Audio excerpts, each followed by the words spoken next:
नमस्कार साथियों, आज हम पढ़ने वाले हैं अम्लीय सामर्थ्य, है ना। चलो देखो,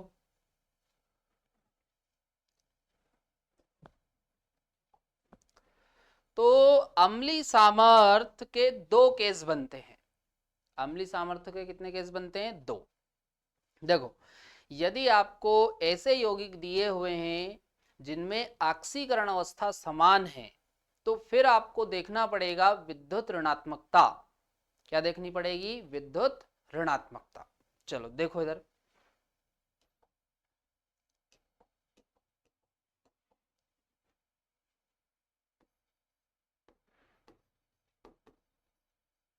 एसिडिक स्ट्रेंथ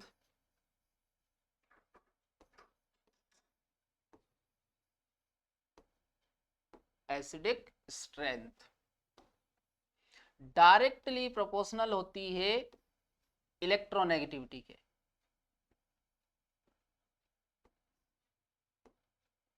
डायरेक्टली प्रोपोर्शनल काय के होती है?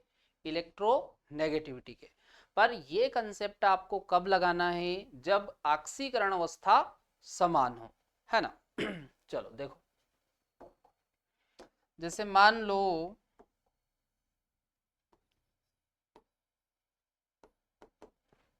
आपको दिया जाए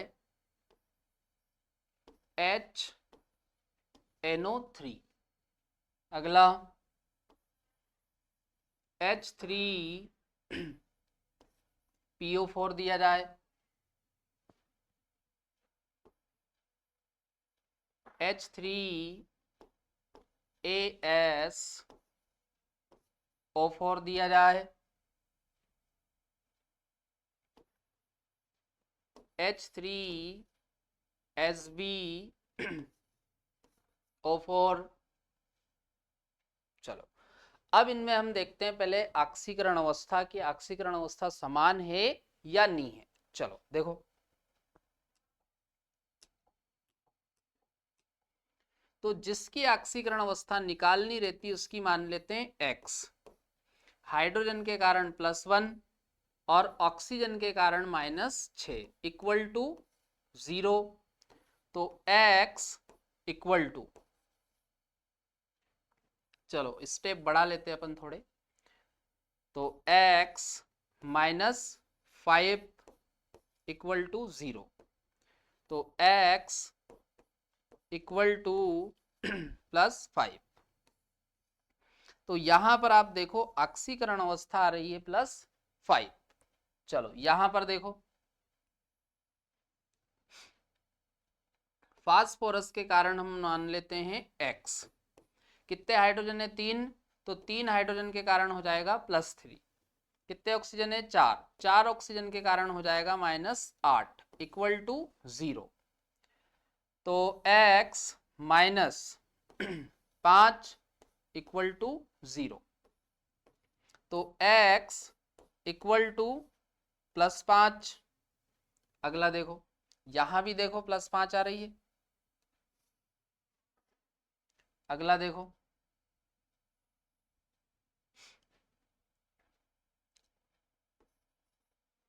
आर्सेनिक के कारण x मान लो, हाइड्रोजन के कारण +3, ऑक्सीजन के कारण -8 इक्वल टू 0।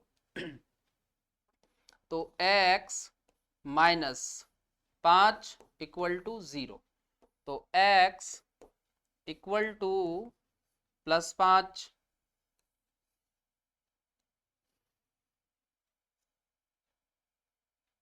चलो अगला देखो,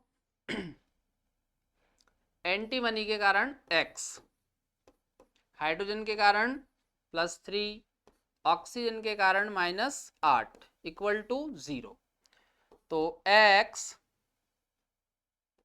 -5 इक्वल टू 0।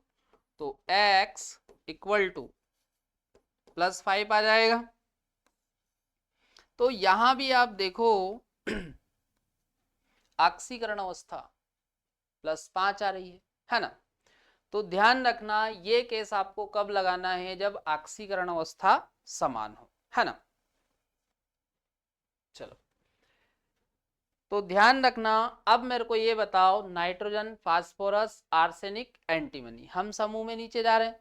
तो यहां पर आप देखो कौन है, नाइट्रोजन, यहां पर फास्फोरस, यहां पर आर्सेनिक, यहां पर एंटीमनी, है ना। यदि हम नाइट्रोजन की इलेक्ट्रोनेगेटिविटी की बात करें तो इसकी मोर होगी, मोर इलेक्ट्रोनेगेटिविटी, है ना। और यहां पर एंटीमनी की जो इलेक्ट्रोनेगेटिविटी है वो कम होगी, क्योंकि ये समूह में होता है नीचे। जो समूह में नीचे होता है उसकी इलेक्ट्रोनेगेटिविटी कम होती है, क्योंकि समूह में नीचे जाने पर इलेक्ट्रोनेगेटिविटी कम होती है। तो यहां पर हम लिख लेते हैं लेस इलेक्ट्रोनेगेटिविटी। तो जिसकी इलेक्ट्रोनेगेटिविटी कम होगी उसकी अम्लीता भी कम होगी, है ना। अम्लीता या अम्लीय सामर्थ्य बोल दो, ये ऑर्डर बन जाएगा। चलो पढ़ लो एक बार। यदि ऑक्सीकरण अवस्था समान है, ध्यान रखना इस केस में अपने को क्या देखना, ऑक्सीकरण अवस्था समान होनी चाहिए, है ना। तो अम्लीय सामर्थ्य विद्युत ऋणात्मकता के समानुपाती होती है। चलो नोट करो।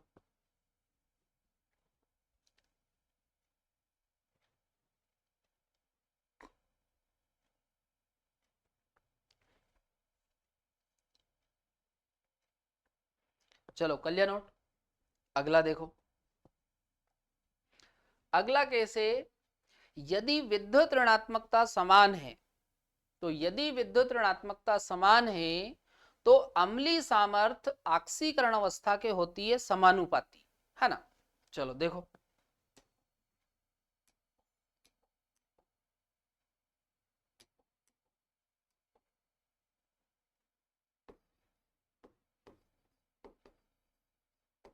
Acidic strength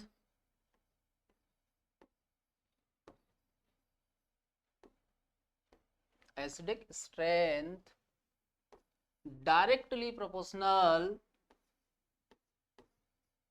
oxidation state, directly proportional oxidation state, है ना। चलो देखो एग्जाम्पल देखते हैं। जैसे आपको दिया जाए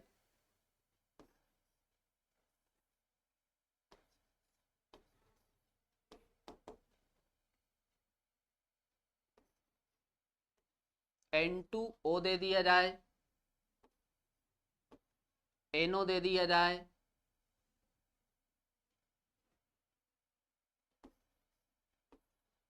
NO2 दे दिया जाए,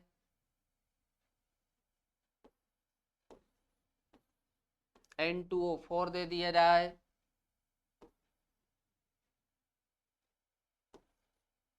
N2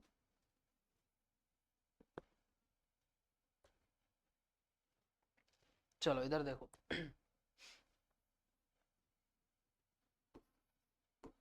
N2O3, N2O4 और एक दे दिया जाए आपको N2O5। तो यहां पर आप देखो सभी में क्या है, नाइट्रोजन।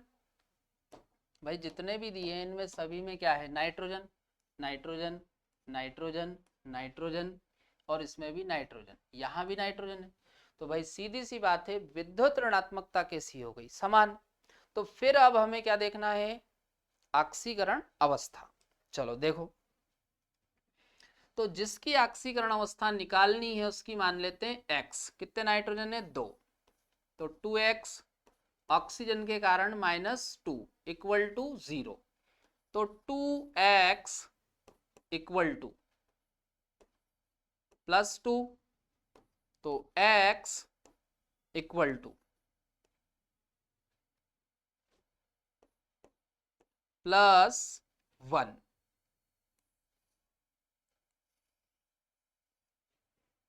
चलो अगला देखो, यहां पर एक नाइट्रोजन है तो x ऑक्सीजन के कारण -2 इक्वल टू 0। तो x इक्वल टू प्लस 2,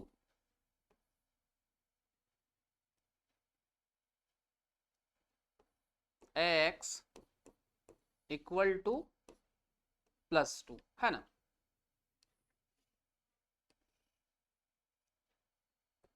अगला देखो, कितने नाइट्रोजन है, 2,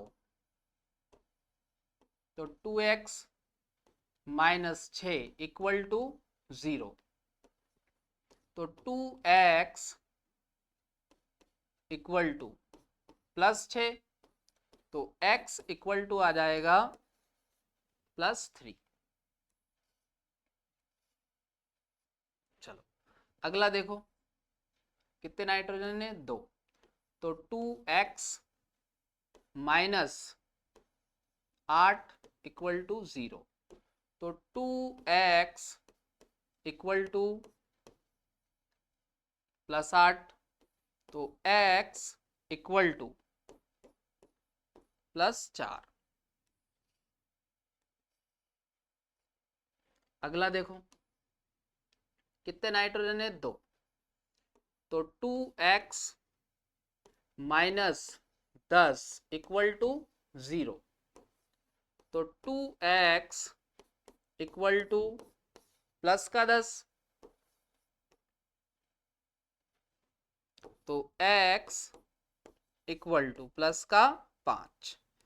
तो यहां पर आप देखो ऑक्सीकरण अवस्था +5 आ रही है ना। देखो यहां पर +1 +2 +3 +4 +5, है ना। तो जहां पर ऑक्सीकरण अवस्था ज्यादा होगी उसकी अम्लीय सामर्थ्य भी ज्यादा होगी, तो अम्लीय सामर्थ्य का ये ऑर्डर बन जाएगा। चलो पढ़ लो एक बार। यदि विद्युत ऋणात्मकता समान है तो अम्लीय सामर्थ्य ऑक्सीकरण अवस्था के समानुपाती होती है ना, ध्यान रखना। चलो नोट करो।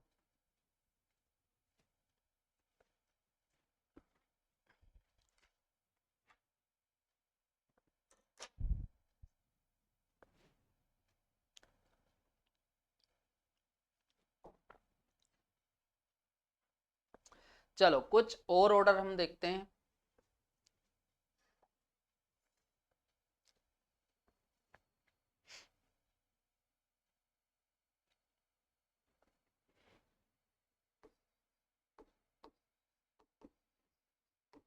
एसिडिक स्ट्रेंथ,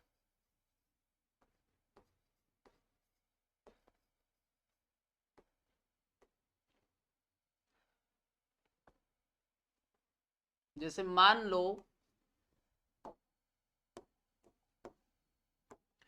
एक आपको दिया जाए HNO2 और एक आपको दे दिया जाए HNO3। इन दोनों में आपको बताना है कि अम्लीयता ज्यादा किसकी है ना, किसकी अम्लीयता ज्यादा है। चलो देखो, तो यहां पर आप ऑक्सीकरण अवस्था निकालो।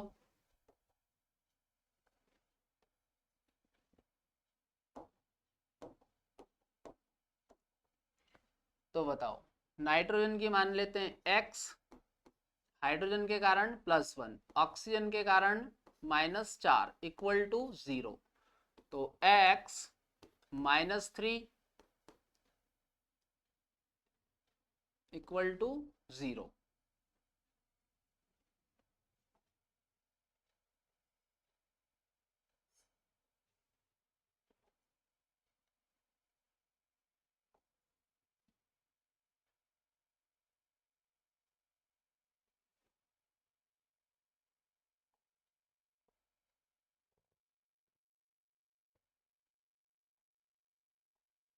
चलो देखो, तो x इक्वल टू +3, है ना। यहां पर देखो x हाइड्रोजन के कारण +1, ऑक्सीजन के कारण -6 इक्वल टू 0, तो x -5 equal to 0, x minus 5 equal to 0, तो x इक्वल टू +5।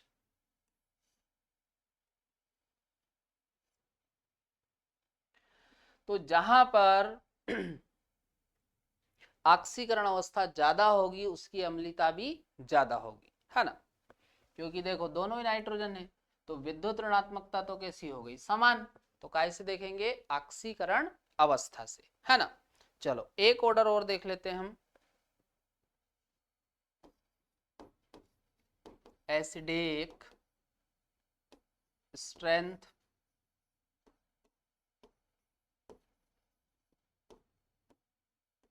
चलो जैसे मान लो एक आपको दे दिया जाए Sb2O3 और एक आपको दे दिया जाए Sb2O5, है ना। तो यहां पर आप देखो कितने एंटीमनी है, 2, तो 2x ऑक्सीजन के कारण -6 इक्वल टू 0, तो 2x इक्वल टू +6, तो x इक्वल टू +3।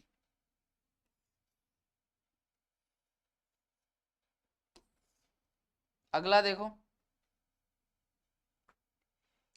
कितने एंटीमनी है, 2, तो 2x माइनस 10 इक्वल टू 0, तो 2x इक्वल टू प्लस का 10, तो x इक्वल टू +5। तो यहां पर आप देखो ऑक्सीकरण अवस्था कितनी आ रही है, +5। तो जहां पर ऑक्सीकरण अवस्था ज्यादा होगी वहां पर अम्लता भी ज्यादा होगी, क्योंकि दोनों में देखो इसमें भी एंटीमनी है और इसमें भी एंटीमनी है, तो विद्युत ऋणात्मकता तो समान है। नोट करो, कर लिया नोट। चलो अगला देखो, अब इसका एक अपवाद आपको याद रखना अच्छे से, है ना, बहुत इंपॉर्टेंट है ये, कई बार एग्जाम में पूछा गया है ना।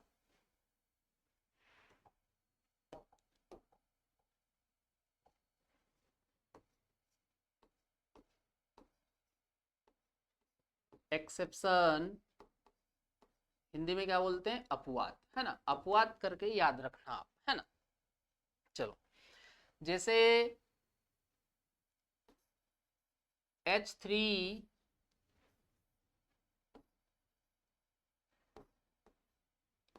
PO2, अगला H3 PO3, H3 PO4, है ना। तो पहले हम यहां पर निकालते हैं इनकी ऑक्सीकरण अवस्था, क्योंकि आप देखो इसमें भी फास्फोरस है, इसमें भी फास्फोरस, इसमें भी फास्फोरस, तो विद्युत ऋणात्मकता तो समान है ना।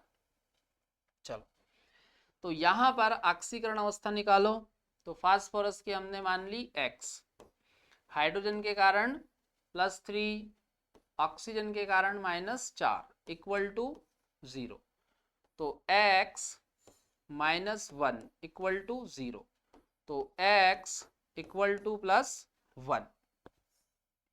तो यहां पर ऑक्सीकरण अवस्था +1 आ रही है। चलो यहां पर देखो फास्फोरस के कारण x, हाइड्रोजन के कारण +3, ऑक्सीजन के कारण -6 इक्वल टू 0, तो x -3 इक्वल टू 0, तो x इक्वल टू +3, है ना। अगला देखो कितना फास्फोरस है, 1, तो x हाइड्रोजन के कारण +3, ऑक्सीजन के कारण -8 इक्वल टू 0।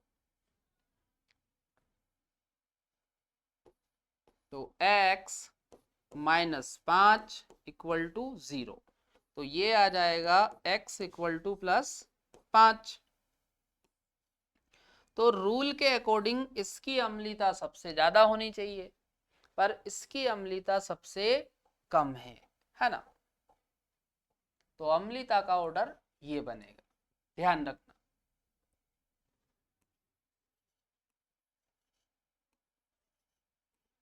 चलो नोट करो।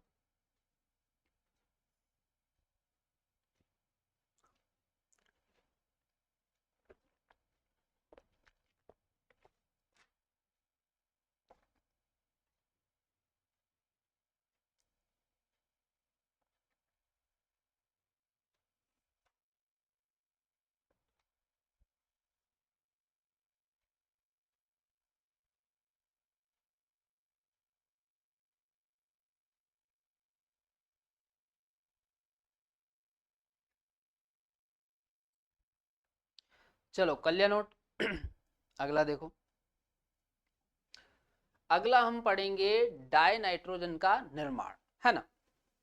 देखो, डाई नाइट्रोजन का यदि अपन व्यावसायिक उत्पादन देखें, उद्योगों वगैरह में देखें, तो यहाँ पर उद्योगों में एयर से बनाते हैं। कैसे बनाते हैं? एयर, वायु से बनाते हैं। वायु का द्रवीकरण करवाते हैं, फिर उसके बाद करवाते हैं प्रभाजी आसवन। तो ध्यान रखना, पहले द्रवीकरण करवाते हैं, फिर प्रभाजी आसवन करवाते हैं, है ना। चलो पढ़ लो इसे। डाई नाइट्रोजन का व्यावसायिक उत्पादन वायु के द्रवीकरण तथा प्रभाजी आसवन से किया जाता है। पहले द्रव नाइट्रोजन आश्वित होती है एवं ऑक्सीजन शेष रह जाती है ना। क्योंकि जो नाइट्रोजन होती है इसका क्वथनांक कम है, इसलिए ये पहले आश्वित हो जाती है, और जो बचा हुआ है वो क्या है? ऑक्सीजन।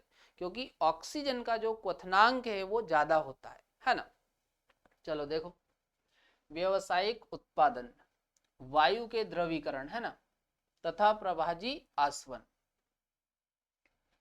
तो ध्यान रखना, पहले आश्वित कौन हो जाती है? नाइट्रोजन, और ऑक्सीजन शेष रह जाती है। क्यों?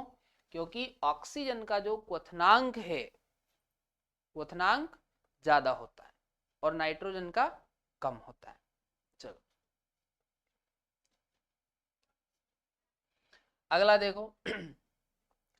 प्रयोगशाला में बनाने के लिए, प्रयोगशाला में बनाते हैं अमोनियम क्लोराइड से। किससे बनाते हैं? अमोनियम क्लोराइड से। अमोनियम क्लोराइड का जो जलीय विलयन होता है उसकी अभिक्रिया करवाते हैं सोडियम नाइट्राइट से। किससे करवाते हैं? Sodium nitrite. चलो देखो,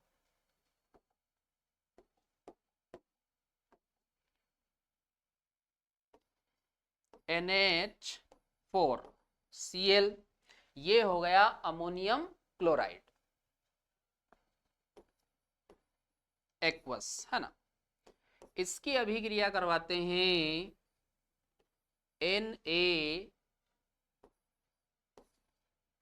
NaNO2 से, ये भी एक्वस।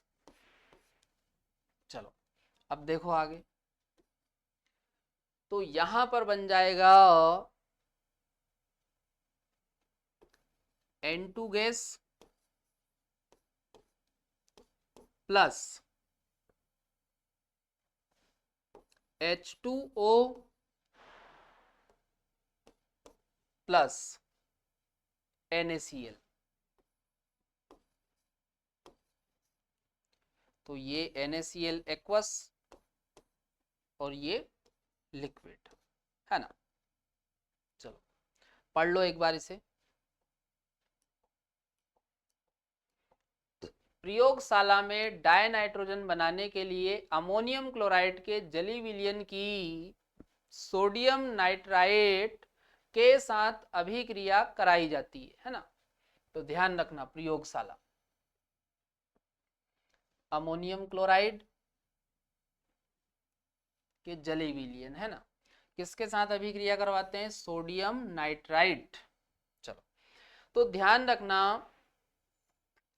इस विधि में कुछ मात्रा में NO तथा HNO3 भी बनता है ना। तो ये क्या एक प्रकार की अशुद्धियां हैं। चलो देखो, इस अभिक्रिया में थोड़ी मात्रा में NO तथा HNO3 भी बनते हैं। इन अशुद्धियों को पोटेशियम डाइक्रोमेट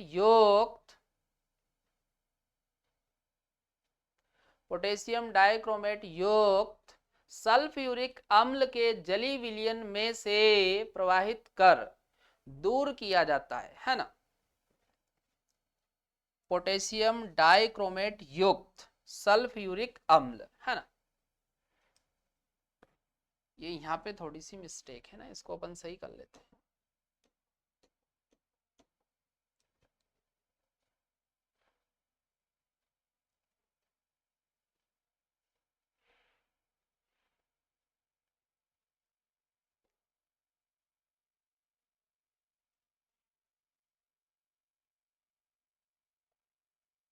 ये पढ़ने में थोड़ा सही साट आएगा, है ना।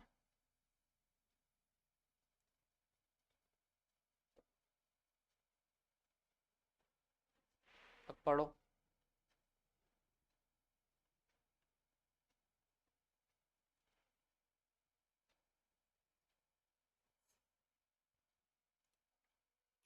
चलो नोट करो इसे।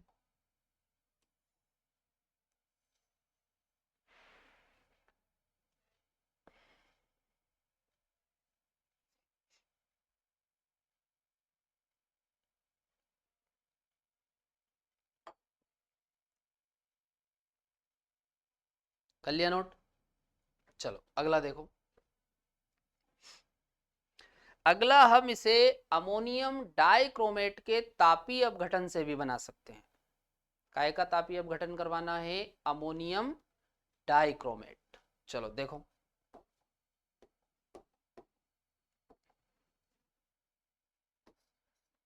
NH4 का होल्ट वाइज Cr2O7, क्या नाम है इसका? अमोनियम डाइक्रोमेट, है ना। इसको करना है गरम।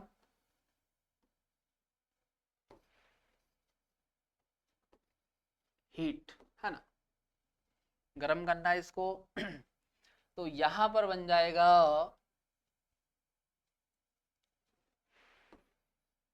N2 गैस बन गई, प्लस साथ में H2O प्लस Cr2O3, है ना, ये बनेगा। अच्छा, अब यदि हम अति शुद्ध अवस्था में यदि डाई नाइट्रोजन की बात करें, अति शुद्ध अवस्था में, तो अति शुद्ध अवस्था में बनाने के लिए उपयोग करते हैं सोडियम एजाइड या बेरियम एजाइड। क्या ले सकते हो आप? सोडियम एजाइड या बेरियम एजाइड। चलो देखो ये क्या होता है। जैसे यहां पर अपन ने ले लिया BaN3 का होल्ट वाइज, इसका नाम है बेरियम एजाइड। क्या नाम है इसका? बेरियम एजाइड, है ना। चलो, और सोडियम लेते तो सोडियम एजाइड हो जाता, है ना। तो इसको गर्म करो।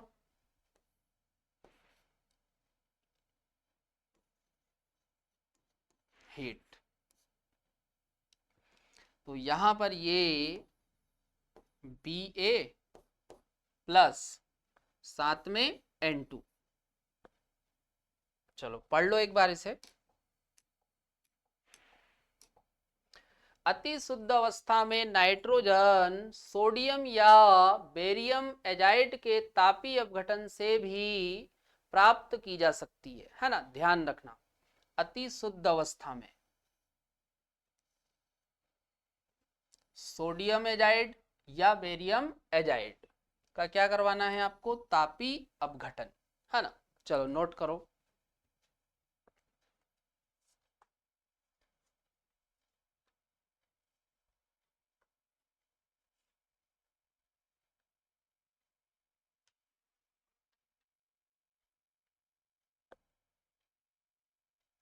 चलो कर लिया नोट। चलो आगे देखते हैं। अगला है डाई नाइट्रोजन का गुण अपने को देखना है ना, जो डाई नाइट्रोजन गैस है इसका गुण देखना है ना। चलो, तो ये जो डाई नाइट्रोजन होती है ये रंगहीन होती है, गंधहीन है, स्वादहीन है और अविषैली गैस है ना, ध्यान रखना।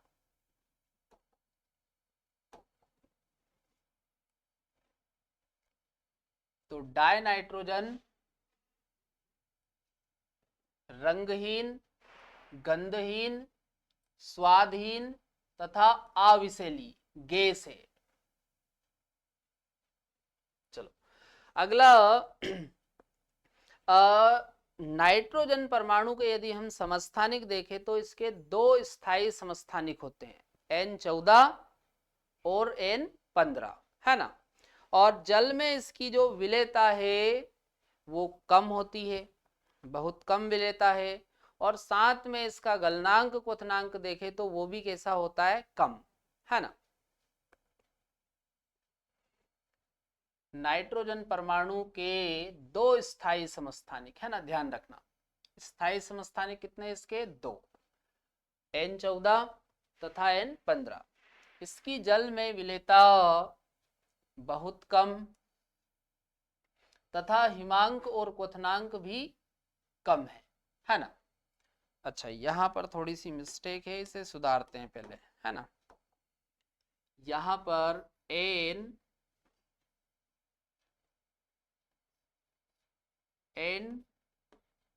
ट्रिपल बॉन्ड N है ना। चलो अब देखो होता क्या है कि N2 में यदि हम नाइट्रोजन के दो परमाणु के मध्य देखें तो ट्रिपल बॉन्ड होता है N2 में, है ना। तो इसकी जो बंद ऊर्जा है वो बहुत ज्यादा होती है, और बंद ऊर्जा ज्यादा होने के कारण ये कमरे के ताप पर अक्रिय होता है, मतलब कमरे के ताप पर ये अभिक्रिया नहीं करता, बोल रहे ना अक्रिय है।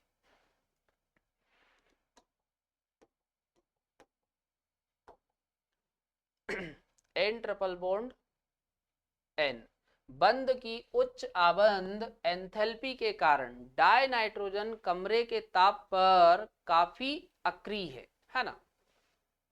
ध्यान रखना, कमरे के ताप पर काफी अक्रिय है। कारण क्या है, नाइट्रोजन नाइट्रोजन के बीच में ट्रिपल बॉन्ड होता है ना।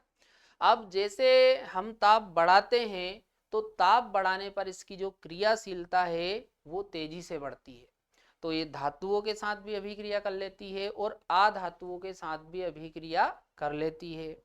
धातुओं के साथ अभिक्रिया करके ये आयनिक नाइट्राइड बनाती है और अधातुओं के साथ अभिक्रिया करके सह संयोजक नाइट्राइड बनाती है ना। चलो देखो, जबकि ताप में वृद्धि के साथ क्रियाशीलता तेजी से बढ़ती है, उच्च ताप पर यह कुछ धातुओं, है ना, कुछ धातुओं का बोल रहा, कुछ धातुओं के साथ सीधे संयुक्त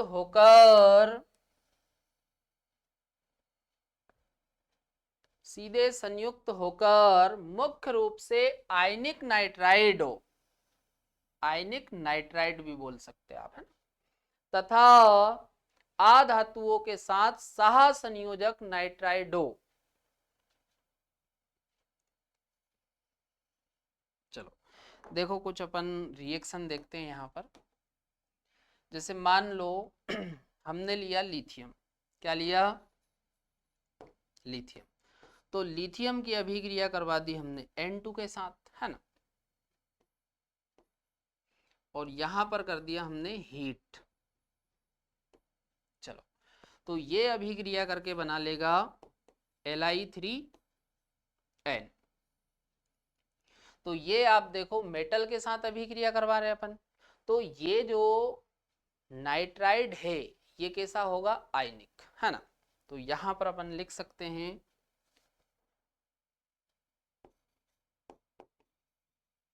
नाइट्राइड, है ना। तो ये जो नाइट्राइड है ये कैसा है, आयनिक, है ना। चलो एक रिएक्शन और देखो, मेटल के साथ अभिक्रिया करवा रहे हैं। जैसे हमने ले लिया Mg, Mg की अभिक्रिया हम करवा देते हैं N2 के साथ, तो यहां पर बन जाएगा Mg3N2, है ना। तो ये भी आप देखो मेटल का नाइट्राइड है, तो ये भी कैसा होगा, आयनिक।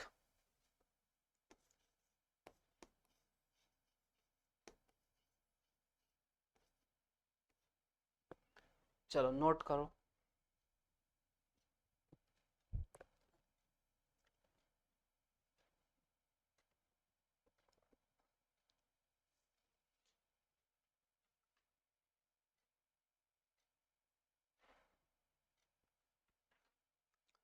चलो कर लिया नोट। तो आशा करते हैं कि आपको समझ में आया होगा, है ना।